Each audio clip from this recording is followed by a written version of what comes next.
Hey everybody, it's the Boss Lady here, coming to you today with Talk About It Tuesday. And this Talk About It Tuesday is not a part of my topic list that I have to cover. I want to get a little serious here. I want to speak on a little bit in reference to what happened last week in Florida. So first, I would like to say my thoughts and my prayers are with the families, the victims of the shooting in Parkland.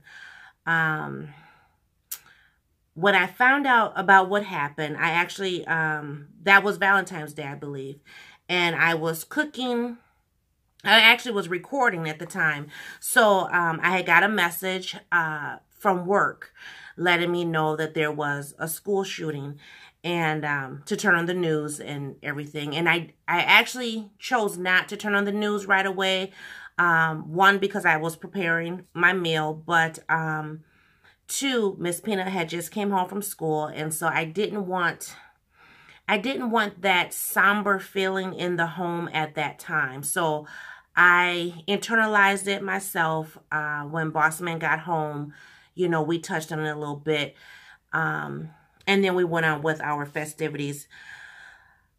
But since then, I have listened to the news. I have read reports on social media. I have read the news because I have news apps on my phone. So I have, you know, our local newspaper as well as our local news stations.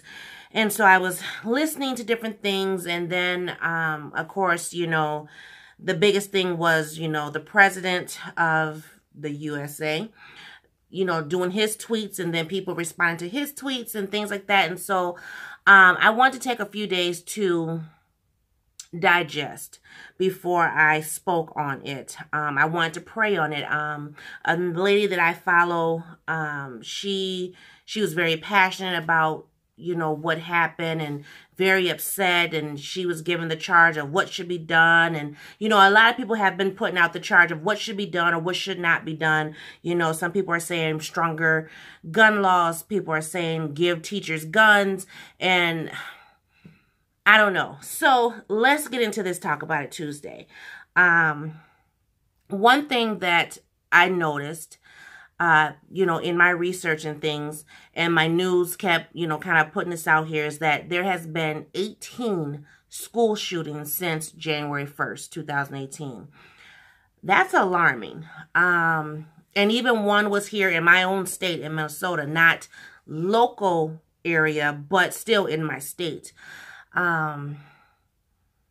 And it's alarming to me, you know, especially because I have a daughter in school. I have a grandson in school. I have siblings with children in school. I have cousins, you know, extended family, strangers, whatever. It's alarming to know people are going into schools and shooting up innocent victims. So, you know, that it alarms me. It terrifies me. But I try not to live my life in fear. I know the day after the shooting, there was some family members of mine who said they grabbed their kids and held them a little tighter. And I guess when I read what they said that morning, I was thinking like, what do you mean or why, you know? And then I thought about it and I said, okay, the shooting happened the day before. And the reason why I didn't hug Miss Peanut tighter or, you know, say an additional prayer is because Miss Peanut was home with me. And so I think had I been sending her to school the next day, yes, I would have grabbed her a little tighter. And I think now America is to that point where when something happens, when a tragedy happens, we automatically jump into fear. And that's one thing I'm trying to get away from. I know it's a natural instinct, but you know, we also need to think about our kids, because if we're fearful, then our kids are going to be fearful. And I want them to be smart, just in case if something does arise at their school, that they're not just scared, that they're able to react and keep themselves safe. So but that it just kind of put something in me when I was getting, messages from different cousins saying, oh my gosh, my kids, I'm scared to send my kids to school. I almost kept my kids home. And I mean, that was people here in Minnesota, not even in Florida. So, I can just imagine how people were feeling in Florida sending their kids to school the next day. Then I was looking at, like I said, people are saying, we need stronger gun laws. And I'm not going to really get off into, do we need it or not? But when I think about it, I came across a post where it was saying, we have guns that protect our president, guns protect our congressmen, our governors, our mayors, our banks, our county offices. But then at our schools, if you look at it, there's a sign up that says no guns allowed. No weapons, no guns allowed. Guns are banned here. And I thought, wow, we can protect the president. We can protect the governor. We can protect county workers or county judges. But we can't protect our most precious asset, which is our children. So that kind of made me think like, wait a minute now. It was just very interesting. And then I was looking, there was conversations of a racial thing where, our young black men are being gunned down for candy in a juice box or whatever. I'm just giving an example. But Trayvon Martin comes to my mind. He had Skittles in, a tea or something. And he's being gunned down in the street. But this individual who goes into a school guns down 17 children, whatever, children or staff, whatever, and he just gets arrested. He gets arrested. He's still breathing, and I'm just like, okay, guys, I'm not understanding this, just like here at home, Philando Castile, he was gunned down in front of his girlfriend and her daughter. He had a legal licensed weapon, but the cop was fearful for his life, so he killed him. He just killed him. He's not going home. His mom doesn't get to have, Valentine's dinner, Easter dinner, Christmas dinner with him anymore. He's gone on. But this person who killed these 17 children, he's just sitting in jail. And then, we're being told, well, he had mental illness. Well, he lost his adoptive mother a couple months ago and his adoptive father so many years ago. So, he was dealing with a lot. Okay. And now, and this might be a little too much of a touchy subject, but here in Minnesota, we don't have the death penalty. We just don't. And honestly, I've been asked several times, do you believe in the death penalty? And, being a Christian, I don't believe in, someone should be just killed. But I do believe in the eye for an eye. You took it upon yourself, mental ill or not, to go into a place and just kill these people. You don't deserve to be breathing. You don't deserve to be walking. You don't deserve your 3 hots to a cot, bread and water, whatever they do in the Florida jails and things. You don't deserve that. I'm sorry. You just don't.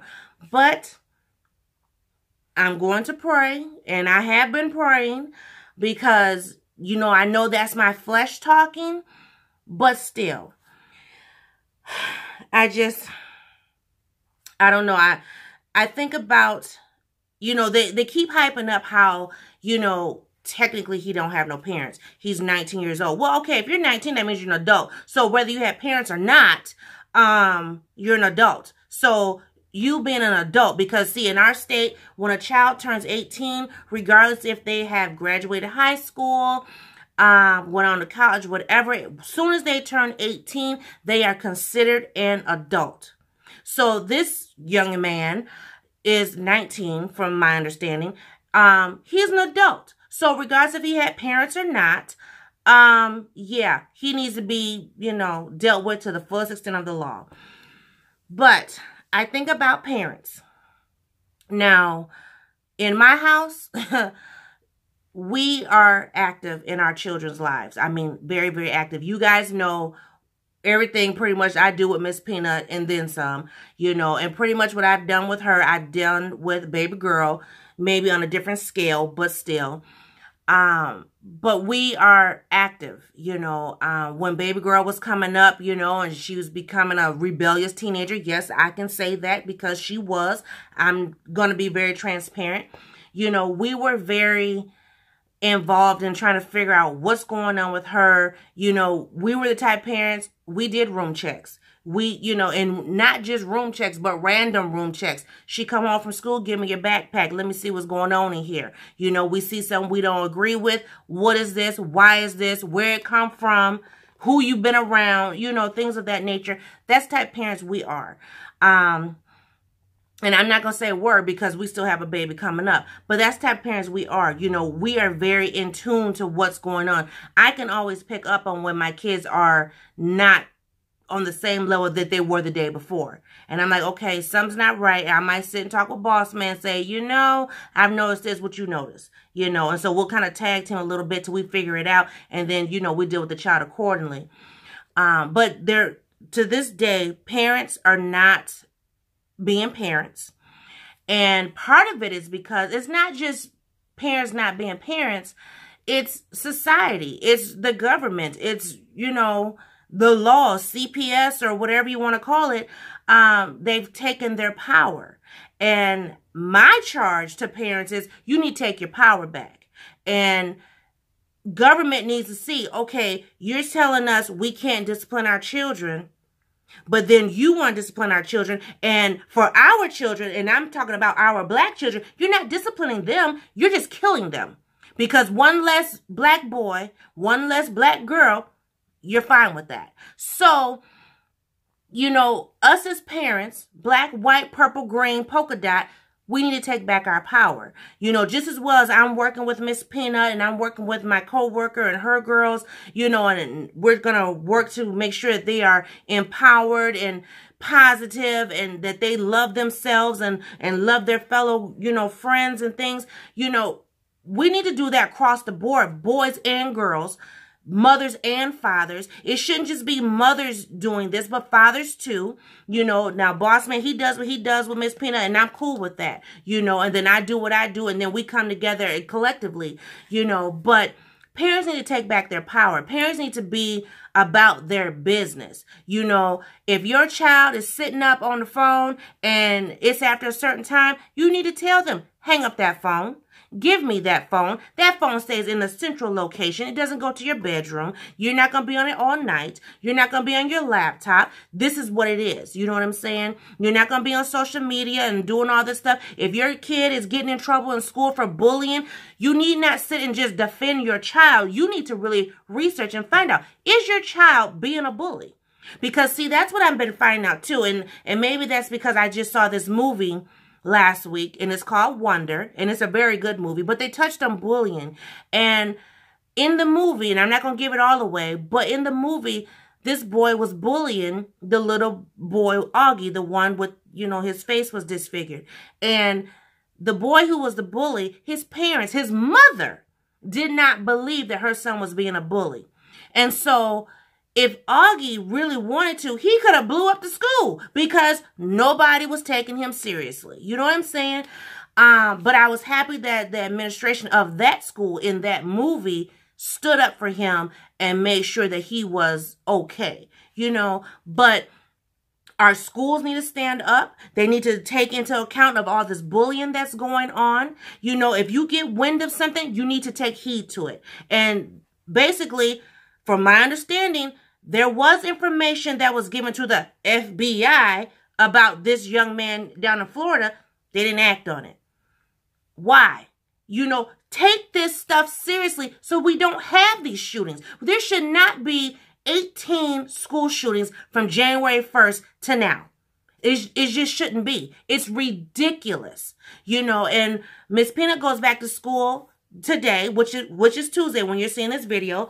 And yes, prayed over her, praying for her, praying for my grandson, praying for my other family members who are in school, even my nieces who are in college, because it's not just happening in high school. It's not just happening at the elementary school, but things are happening at the colleges too. So We need to, as parents, take back our power. As teachers and administrators of these schools, you need to take heed to all this bullying that's going on, all these notes that are being passed.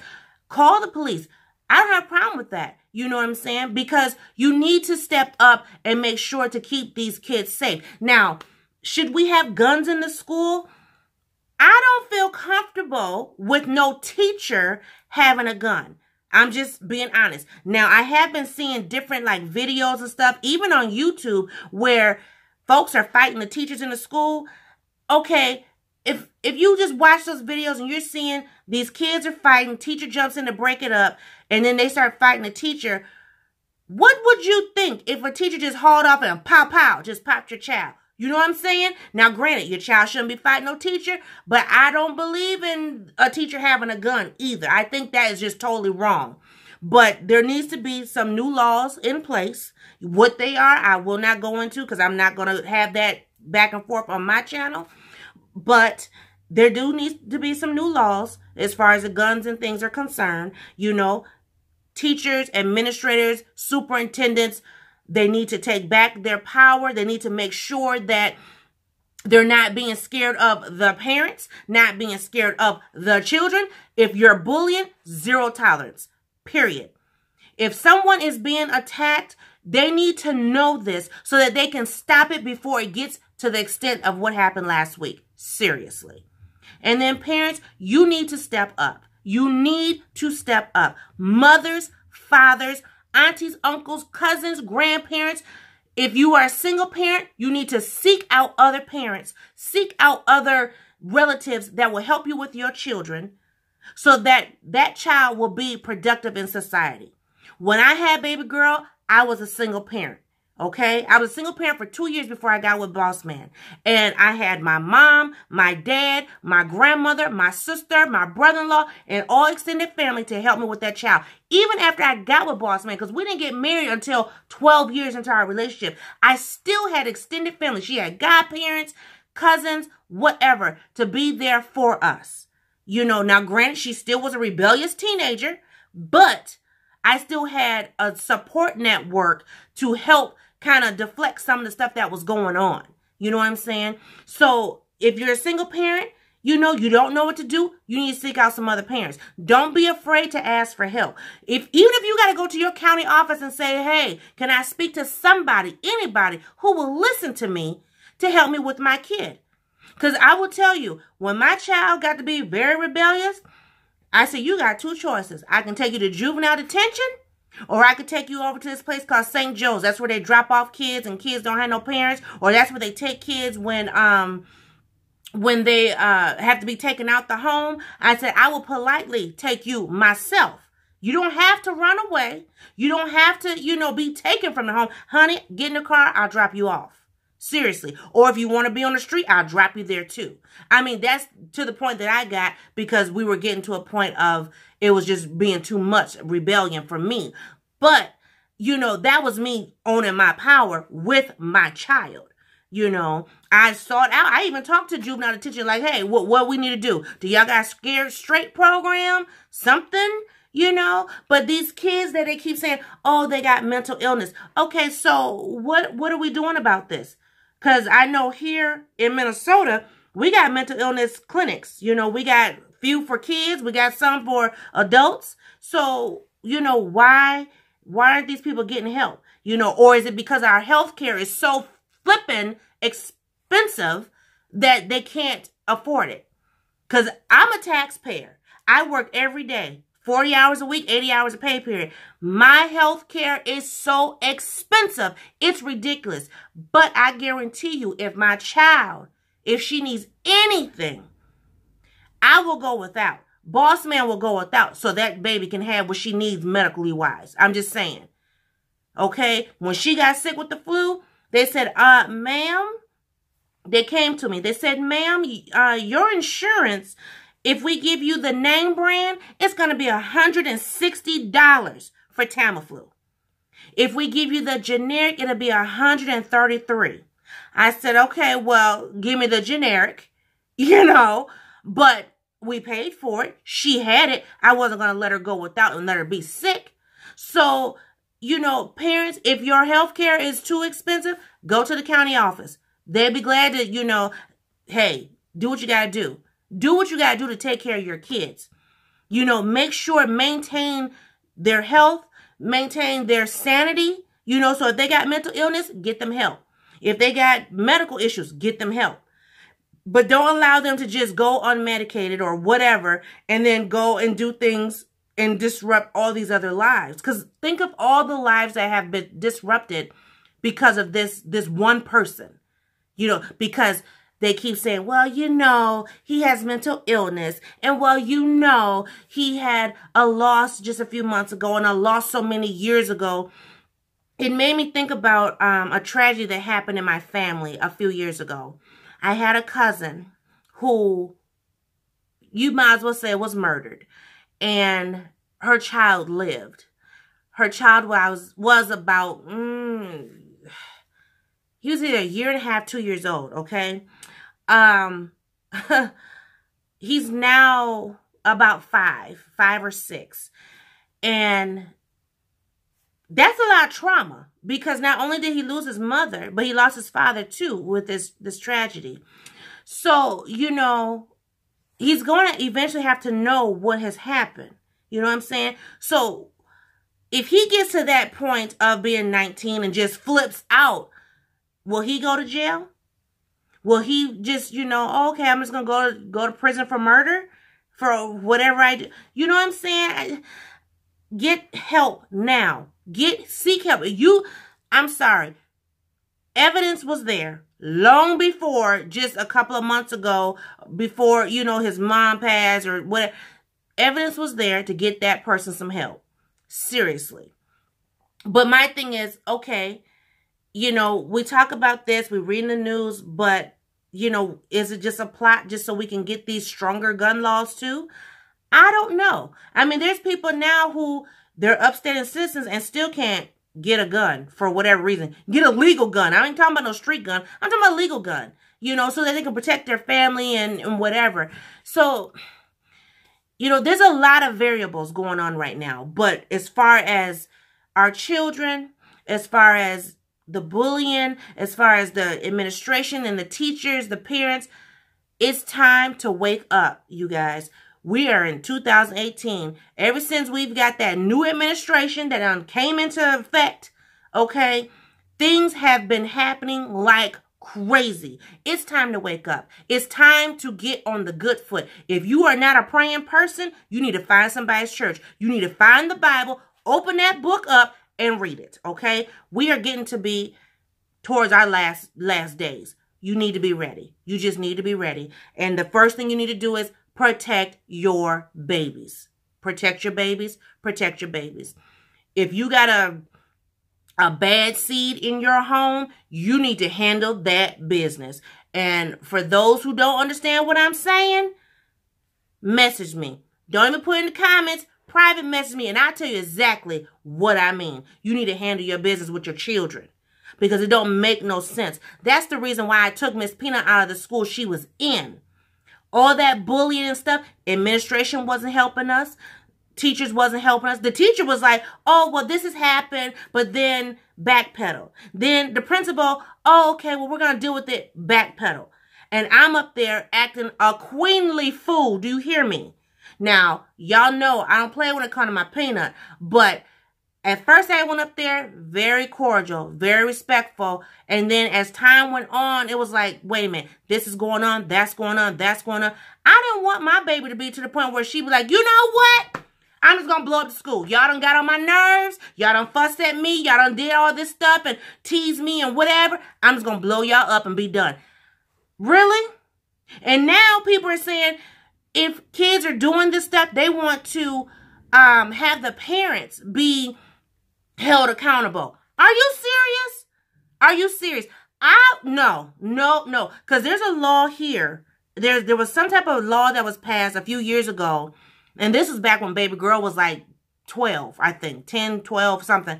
That if you have a gang member in your house and they get in trouble, everybody in the house going to jail. Everybody in the house. Because they're basically saying you're harboring or you are affiliated with that gang. And, you know, you're enticing them or encouraging them to be a part of that gang. So if you have son, daughter, whatever, and they're in a gang and they live in your home, they're taking everybody to jail. That went into effect. I believe baby girl might have been about 12. I don't think she was 13 yet. And when we found out about that, I was like, oh, look, I don't know. If I even know anybody who even remotely seem like they're from the streets, you ain't coming up in my house. Because I don't care what you're doing. You're not going to get me in trouble. I'm not going to jail for nobody. Nobody. And I've told my kids that you get your butt in trouble, you're on your own. Don't call me from the jailhouse because I'm not coming to get you. Seriously. So, you know, parents, be a parent to your kids. Be a parent, be a parent, be a parent. And if your kids get to a point where they don't want to listen, they don't care, there's a door. Use the front or the back. Catch a window, okay? Because that stuff come back on you, that's not cool. Seriously. So, let's talk about Tuesday, guys. I know it seemed like I was ranting and raving and whatever, but I'm very, very passionate about this. I am so saddened to know that these people have lost their lives. You know, parents have lost their children. Oh, my goodness. You know, and then it was like the next day, right after the shooting, then there was a shooting here at home. It was a double shooting. And I was like, are you serious? I was doing something. I don't know if I was reading something on my phone. I was on Instagram or something. And all of a sudden I got an alert because I'm part of the neighborhood website. And I got an alert that there was a double shooting. And it actually was not very far from where my mom was. My mom was going to a funeral. And I'm like, Mom, where are you? Because, you know, I had to make sure she was safe. But there were young people. You know, people are dying like crazy. It doesn't have to be a school shooting. It could be just a street shooting, drive-by shooting, whatever. You know, be mindful of what your kids are doing. And if your kids are now on the up and up, you need to handle your business. Or you need to say, you know what, I wash my hands. And sometimes washing your hands, it is what it is. God understands, seriously. But as far as, you know, putting guns in the schools, giving the teachers license to shoot our children, I don't agree with that. I don't agree with that at all. But these AR-15s that people can just go and just buy like off the shelf, yeah, there needs to be some type of law with that. Seriously, because some of these shootings that have happened, they were all AR-15s that were, you know, being shot. So, yeah, there needs to be some type of stricter law with that. Seriously. But like I said, guys, this is Talk About It Tuesday. Whew, boss lady gonna calm down. But I'm very just passionate when it comes to our kids and, you know, making sure that they're safe. And I hope that you are too. If you are a parent, grandparent, even if you are just an aunt, cousin, uncle, whatever, you know, step up. If you know a single parent and they're struggling, you know that they got a little hellion child on their hands, help them out. You know, take that boy out and take him to the basketball hoop or whatever. Take him to the football field, run him up and down the track or something, you know, to get that energy out of them. You know, give them a different way of thinking, you know. Just like with the girls, you know, the girls are going through so much bullying so bad this year. It's ridiculous. Give them another outlet. Give them another way. Show them how they are so beautiful and that they need to own their power, own their uniqueness, know that they're beautiful, know that they're smart, and they can be determined to be whatever they want to be. Okay? So, thank you guys for watching. I'll see you on a new video. Bye.